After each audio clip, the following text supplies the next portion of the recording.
The HR assistant, Willow Grant, nearly dropped her tablet when she saw me step out of the elevator. Her usual chirpy good morning. Carly never came, just a tight nod and a quick retreat toward the break room. As if standing near me might get her in trouble.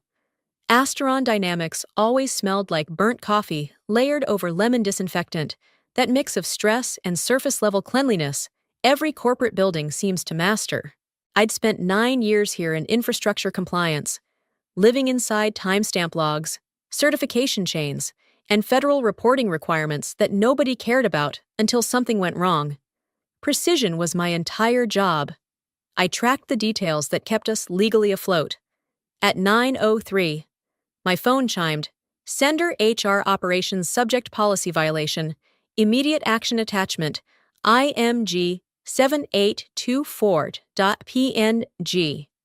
I tapped it open, expecting a routine memo. Instead, my own badge photo stared back at me, washed out by fluorescent light, stamped above a thick red banner, terminated for leaving 3 minutes early. Do not rehire. Sent to the entire company, every division, every contractor, even the external partners tied to our federally funded energy grid modernization project. 3 minutes early. 3. Messages started flooding in from coworkers who suddenly remembered my existence. What the hell? Since when is 3 minutes a fireable offense? A few people even reacted with laughing emojis, like this was entertainment. My chest didn't tighten. My eyes didn't burn. I just felt emptied out, like my name had been scraped off something important. I opened my timesheet. Yesterday, clock out 5:02 p.m. Our handbook explicitly allowed a 5-minute flex window. My manager, Reed, had said the same a dozen times, but Reed wasn't answering his phone now. At 9:15, the steady click of heels carried through the hallway. Marlene Crest, our newly crowned head of HR, appeared in her signature charcoal suit, expression smooth and polished like a rehearsed speech. Carly, she said, voice gentle in a way that never meant kindness. My office, now, inside. Lavender candles tried and failed to soften the coldness. She slid a printed termination notice across the desk. Early departure without authorization. She recited. I looked at the paper, then at her. You should double-check yesterday's certification logs, I said quietly. A flicker of confusion crossed her face, just one blink. She had no idea what she'd just triggered. How are you holding up today? I hope your heart feels a little steadier than it did earlier, and that you've had at least one quiet moment that belongs just to you. If the day's been heavy, maybe treat yourself to something warm or comforting. Even a small pause like that can change the tone of an afternoon. By the way, I'd love to hear where you're listening from, and if this story is giving you a bit of company right now, feel free to subscribe so you don't miss the next chapters when they arrive. All right, let's dive back in. When I walked out of Marlene's office that morning, the building felt different, too bright, too quiet.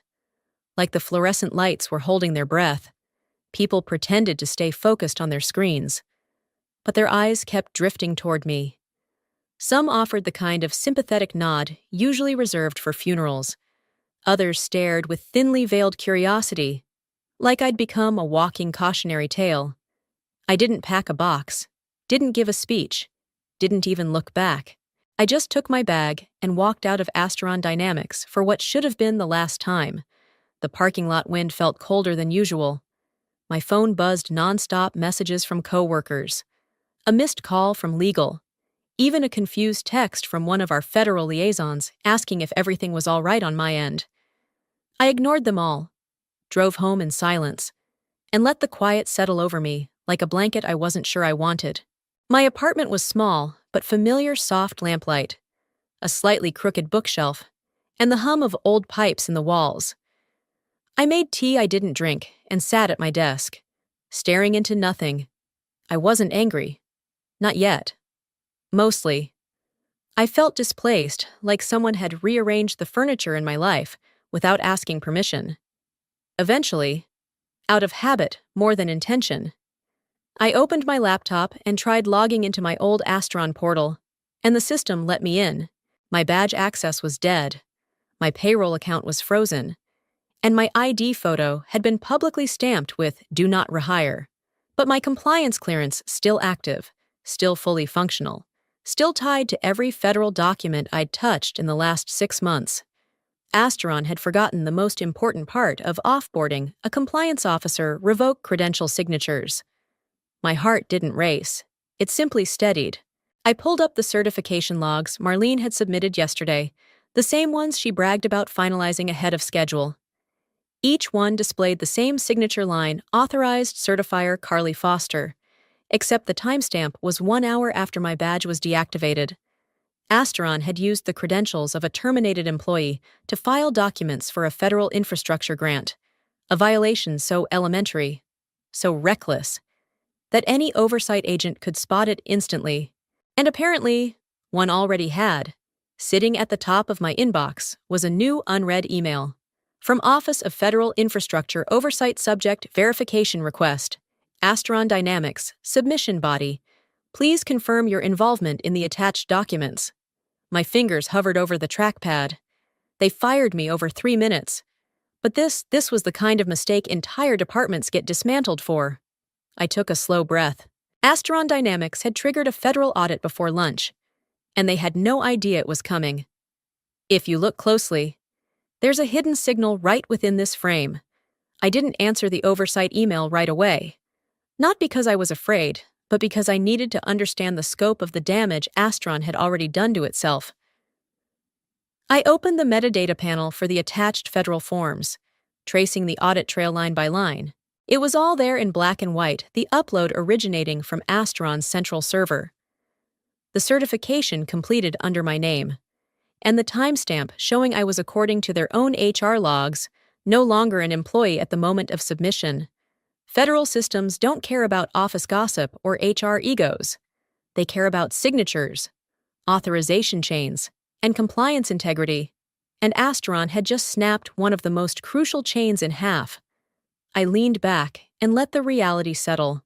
They hadn't simply fired me. They'd erased me publicly while still using my name privately. The contrast was almost poetic. At 10:42. Another email arrived, this one from an internal Asteron address I recognized immediately. Sender Reed Lorne, subject, quick question, urgent. His message was short and frantic. Carly, HR said you resigned voluntarily. I need to confirm something about yesterday's grid certs. Call me. I stared at the screen, remembering how he used to call my work meticulous, how he'd praised me for catching a discrepancy that saved the company $1 million penalty last year. Now he was scrambling because the structure he trusted was dissolving beneath him. I didn't call. Not yet. Instead, I checked my access logs one more time, and that's when I saw it. My user ID had been used again. Not yesterday. This morning, 2 hours after I'd been terminated. Someone accessed the compliance archive under my credentials. Asteron hadn't just failed to deactivate me, someone was actively using my identity to patch their mistake. The calm in my chest didn't shift. It deepened. At 11:15, my phone buzzed again. This time, it was a number I didn't recognize. I let it ring out. A voicemail arrived seconds later. Ms. Foster. This is Agent Drew Marston with the Federal Infrastructure Oversight Division. We'll need to speak with you regarding a submission from Asteron Dynamics. Please return my call. My pulse didn't spike, but the air around me felt sharper. Oversight didn't make phone calls unless something had already set off alarms. I replayed the voicemail twice, then opened the window beside my desk. The city noise drifted in distant traffic. A dog barking, the soft hum of a delivery truck reversing. Ordinary sounds that somehow made the moment feel heavier. Asteron Dynamics thought firing me was the end of my story, but federal oversight had a different timeline in mind. Before replying, I opened my private backup folder, years of documentation. Every compliance chain, every corrected error, every oversight note I'd ever written. I kept receipts. Always. Especially when the company I protected never protected me. I took a slow breath, clicked reply, and typed Agent Marston. I'm available. Please send a time that works for you. When I hit send, a quiet certainty settled into my bones. The first crack in Asteron's wall wasn't coming. It was already spreading. If you see anything unusual here, comment, I see it. Agent Marston replied faster than I expected. His email landed in my inbox at 1:17, crisp and formal, requesting a virtual meeting within the next 48 hours. He attached a short list of documents he wanted me to verify all federal filings, bearing my signature from the previous week. I read it twice. The forms weren't the problem. The timestamps were. Before calling him, I checked Asteron's internal traffic logs again, the ones I still had access to thanks to HR's incompetence. My ID had been used not once, but 3 more times that morning. Someone inside was panicking, scrambling to rewrite or re-upload the certification chain, trying to erase the digital fingerprints before oversight arrived. Except federal systems don't forget. And neither did I. At 2:06, Reed called again. I let it ring. His voicemail came through moments later, shaky and strained.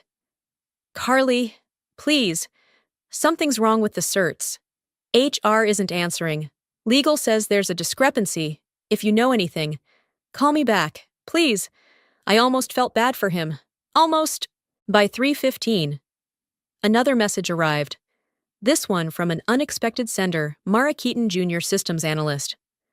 She wasn't someone I knew well, just a quiet girl from IT who always seemed startled when someone spoke directly to her. Her email was only one sentence, Carly. I don't think you know what they're doing with your credentials. Call me. My hands hovered over the keyboard. I didn't call her, not yet, but her wording lodged itself into my mind. I don't think you know what they're doing. That implied intent, not accident. Someone inside Asteron wasn't just making mistakes. They were covering tracks. An hour later, a message from Agent Marston flashed onto the screen again, this time a calendar invite. In-person meeting. Tomorrow, 9:30 a.m. Location Federal Infrastructure Oversight Office. Downtown branch. The shift from virtual to in-person told me everything. They weren't treating this like a routine check-in anymore. This was now an active investigation. I accepted the invite. Then, without knowing exactly why, I opened the photo HR had blasted across the entire company, the one with "Do Not Rehire" stamped beneath my face. The humiliation stung less now. It felt almost irrelevant compared to what they had triggered. Astron Dynamics wanted to make an example out of me. Tomorrow morning, they were going to become the example instead, and all because someone cared more about punishing 3 minutes than protecting the truth.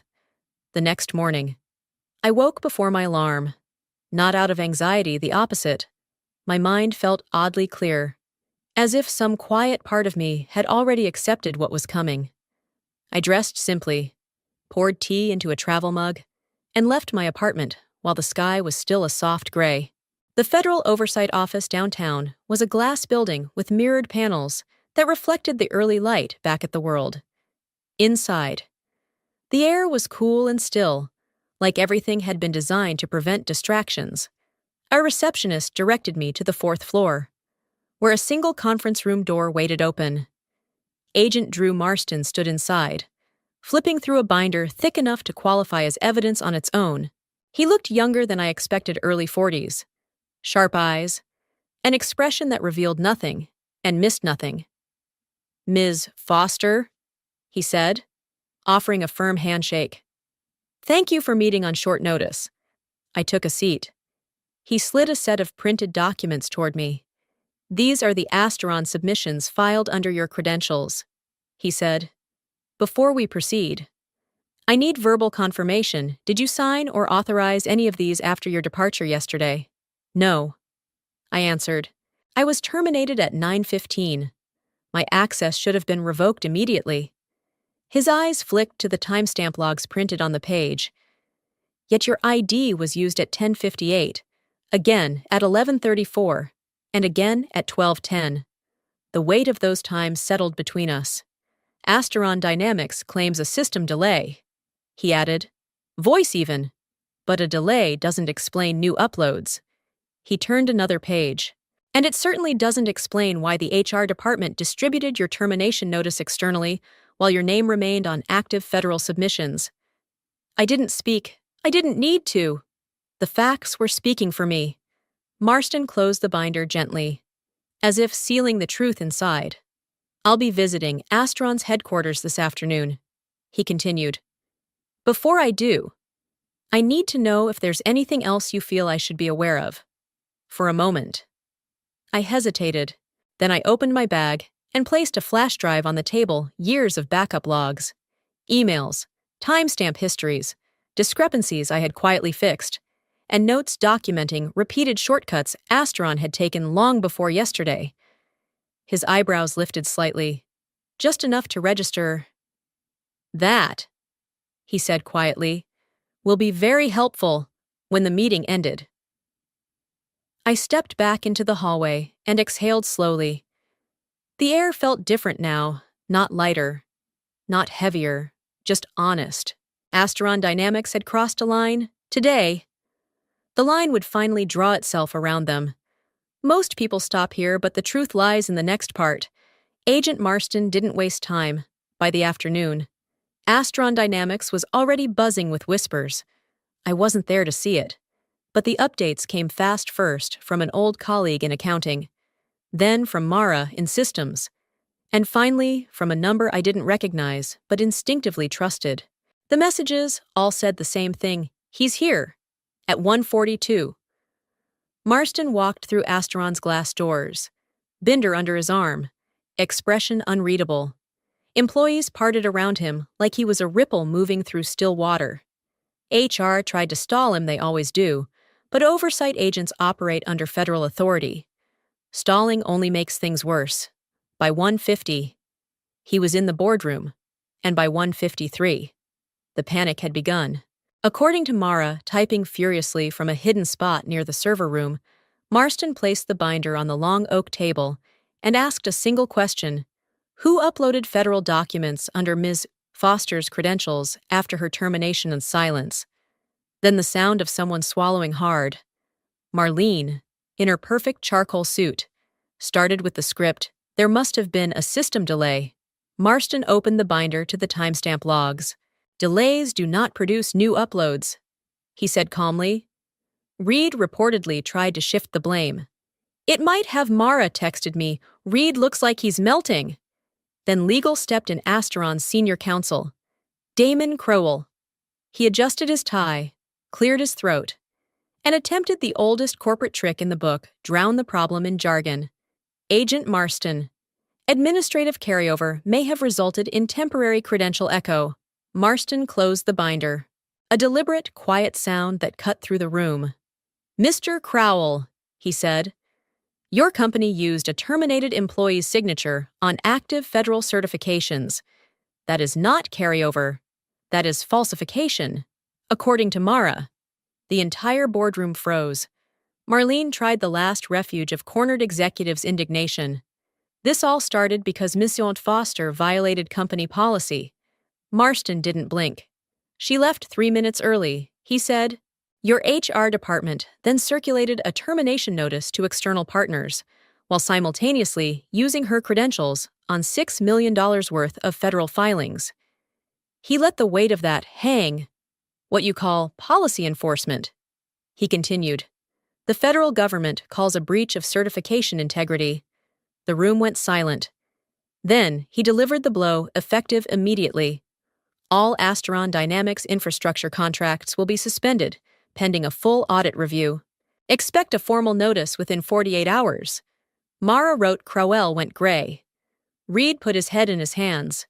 Marlene looks like she forgot how breathing works. I stared at her messages, letting each detail sink in. Astron wanted to make an example of me. Now the federal government was making an example of them. And the reckoning had only begun. The fallout didn't wait for morning. It began the same hour Marston left the building. At 3:46, my phone lit up with a message from Mara. They've locked down half the servers. Legal is screaming. HR is crying. It is blaming phantom access. This place is burning from the inside. A second message followed immediately. Crowell just stormed out of the boardroom. I think he's quitting. I leaned back in my chair. The quiet of my apartment swallowing the chaos spilling out of Asteron like smoke. It wasn't satisfaction, I felt it was something steadier. Heavier. A recognition that truth, once set loose, becomes its own force. By 4:15, my inbox received a new email, this time from someone I hadn't spoken to in years. Elisa Ramsey, former compliance supervisor. She'd retired early after Asteron slashed her department during their efficiency overhaul. Her message was short, Carly. They did the same thing to me. I'm glad someone finally pushed back, even unintentionally. If you need a statement, I'm here. I stared at those words longer than I expected. Elisa had mentored me during my first year, showed me how to track metadata and cross-check signatures. The company discarded her. 2. Now she was watching the fall from a distance neither of us chose. At 5:08, another ping, a screenshot from Mara of the internal employee forum, a memo hastily posted by the executive team. All staff must refrain from discussing any compliance-related matters, externally or internally.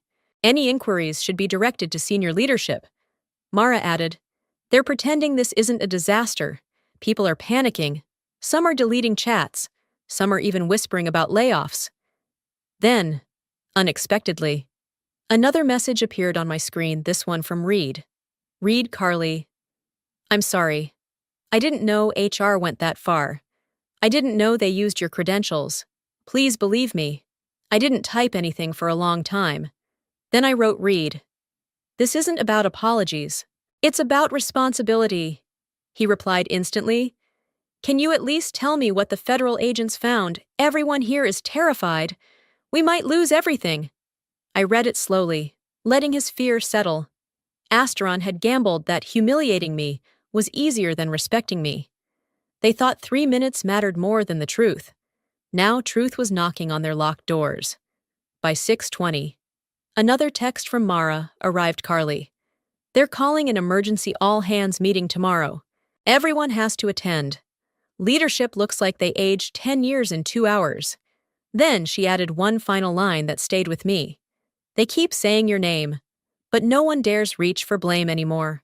I closed my laptop gently. The wall Asteron had built around its arrogance wasn't cracking anymore. It was collapsing. The next morning, Asteron Dynamics summoned every employee on site, remote, contracted, part-time, to an emergency all-hands meeting at 9 sharp. Mara texted me before it began. Carly, you need to hear this. I'll keep my phone on. I sat at my kitchen table, tea cooling beside me, and waited. At 9:02, her first message arrived. They looked terrified. Then a second. Reed's up front. Marlene's here too. Crowell is missing. I imagined the boardroom, the polished oak table, the motivational posters about integrity and vision, the trembling hands of executives unprepared for a crisis of their own making. Mara sent another text. Reed just said, "Thank you for joining us." But his voice cracked. He looks like he hasn't slept. Then I heard it. Mara had nudged her phone just enough for the microphone to pick up audio. Reed spoke first. Everyone. I know rumors are spreading. I know you've seen the memo about federal oversight. I want to clarify. A door slammed loudly. Someone gasped. Then Marston's voice entered the room. Calm and surgical, Mr. Lorne. I believe I'll be the one clarifying. The boardroom fell silent. I closed my eyes and listened. Marston continued, tone even but impossible to ignore. Federal oversight is now conducting an expanded audit of your infrastructure certifications. Several filings submitted under Ms. Carly Foster's credentials are under review. A few employees murmured quietly. Someone whispered my name. Marlene tried to step in. We're cooperating fully, Marston cut her off gently. Cooperation would have required accurate documentation. A pause. Instead, we found mismatched timestamps, unauthorized access, and an internal email publicly distributing an employee's termination to external partners. Another pause, the kind that forces everyone to confront their own complicity. Then he said, This is not a misunderstanding. This is systemic failure. Someone gasped. Someone else cursed under their breath. Reed tried to salvage control. Is there anything we can do to mitigate this? Marston didn't soften. That depends on whether leadership is prepared to acknowledge the root cause. And what exactly is that? Marlene asked. Clearly bracing, Marston answered with the precision of someone placing a final piece in a damning puzzle: retaliatory termination, weaponized HR policy, and falsification of federal certification authority. You could hear every heartbeat in the room after that. Mara whispered through text.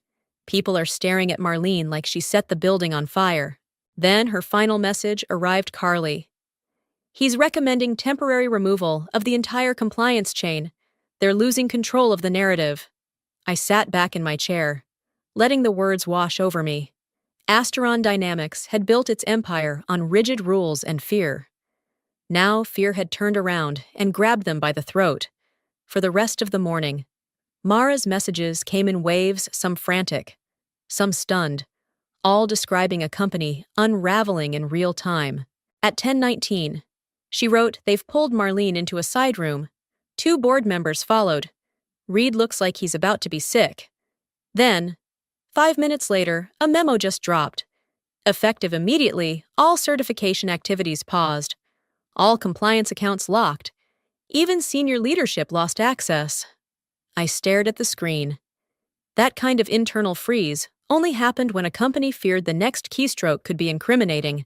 Astron had moved from denial to panic in under 24 hours. At 10:47, a new voice reached my inbox, someone I didn't expect. Damon Crowell, senior counsel, or at least he had been yesterday, Ms. Foster. I'm no longer employed at Astron Dynamics. For your awareness, a number of decisions made regarding your termination were not disclosed to legal. If you need documentation, I can provide it.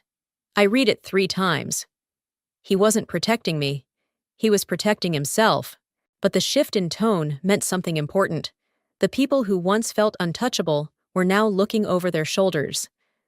At 11:21, Mara texted again, this time with shaky punctuation. Carly, you won't believe this. Agent Marston just walked into the smaller conference room with the COO, CFO, and 2 auditors. Doors locked. People are whispering layoffs. Someone said criminal exposure. This is getting ugly. Then, a short follow-up message. They're asking for your full access trail from the last year. My heart tightened for the first time that day, not with fear, but with the weight of what that meant. Asteron's leaders weren't just worried about losing contracts. They were worried about liability. At 11:58, a screenshot popped up on my phone. Mara had captured a line from an internal chat thread. Does anyone know where Carly is? Legal needs her immediately. Under it, someone replied, they humiliated her. Why would she help? My throat tightened. Not because the words hurt, but because they revealed something I hadn't expected. People were finally seeing the truth. Seconds later, Mara sent a final update before the lunch break. Marston just announced a second round of interviews. Leadership only. He said, if anyone has misrepresented facts, this is the time to correct them. You could hear breathing, just breathing. I imagined the boardroom, the polished table, the suits, the fear sinking into their bones as they realized that every shortcut, every dismissal, every arrogant decision had a consequence. Asteron Dynamics didn't collapse because of me. It collapsed because the truth had been ignored long enough to become a weapon, one they sharpened themselves. And now, it was finally aimed back at them. By early afternoon, a strange stillness settled over Asteron Dynamics. Mara said it felt like the entire building was holding its breath. Phones silenced, keyboards untouched, conversations barely above whispers. The kind of quiet that only appears when people finally understand the cost of their own choices. At 1:12, she sent me a message, Carly. They're asking everyone to gather in the atrium. Leadership is about to make an announcement. I didn't answer, I just waited. Minutes later, another message came through, this time with an audio clip attached. I pressed play. The atrium echoed faintly, voices low and anxious. Then came the unmistakable sound of a microphone being adjusted. Someone cleared their throat shaky. Defeated. It was the COO, Langston Hale. He began with corporate formalities, but his voice trembled under the weight of them. Earlier today, the Federal Oversight Division informed us of a full suspension of all active contracts. In addition, an internal review has concluded that certain processes were mishandled, including the termination of Ms. Carly Foster. There were murmurs, some angry, some ashamed. Langston continued. Effective immediately. Head of HR Marlene Crest has resigned. Senior counsel Damon Crowell has also stepped down. Further leadership changes will follow. Another tremor in his voice. For legal reasons. I cannot discuss specifics, but I can say this: the actions taken against Ms. Foster were inconsistent with company ethics, compliance protocol, and basic human decency. Someone clapped softly. Someone else shushed them. The recording picked up a quiet wave of disbelief. Then, Agent Marston's calm tone filled the space. For those concerned about the future of Astron Dynamics, understand this actions have consequences. Not because of one employee, not because of one mistake, but because of a repeated pattern of decisions that undermined federal integrity. A silence followed long. Uncomfortable. Undeniable. Ms. Foster, Marston added, upheld her responsibilities with more integrity than the system designed to protect her. Let that be noted. I didn't expect the sting in my eyes. Not from validation, but from the simple acknowledgement that someone finally said the truth aloud. The recording ended with the sound of employees dispersing slowly. Footsteps heavy, voices subdued. Astron Dynamics had finally been forced to face the consequences they'd tried so hard to ignore. At 2:39, my phone buzzed again. It was an email from the Federal Oversight Division. Subject contract offer, independent compliance consultant, body Ms. Foster. Per our evaluation, we would like to formally offer you a consulting role for upcoming infrastructure audits. Your record reflects exceptional diligence and accuracy. Please confirm your availability. I read it twice, then a third time. It felt quiet inside me, the kind of quiet that comes after a storm passes, when everything damaged is finally visible. I typed my reply slowly. Deliberately, I accept. When I look back at everything that happened, the biggest lesson I carry is this. Sometimes the smallest moment, even just 3 minutes, can reveal who truly stands for integrity. How did this story make you feel? If you've lived through something unfair or brave of your own, I'd love to hear it. And tell me, where are you listening from tonight if my journey resonated with you? Feel free to leave a comment, like the video, share it with someone who needs the reminder, and subscribe so we can walk through the next story together. Next story together. Next story together. Next story together. Next story together. Next story together. Next story together. Next story together. Next story together. Next story together. Next story together. Next story together. Next story together. Next story together. Next story together. Next story together. Next story together. Next story together. Next story together.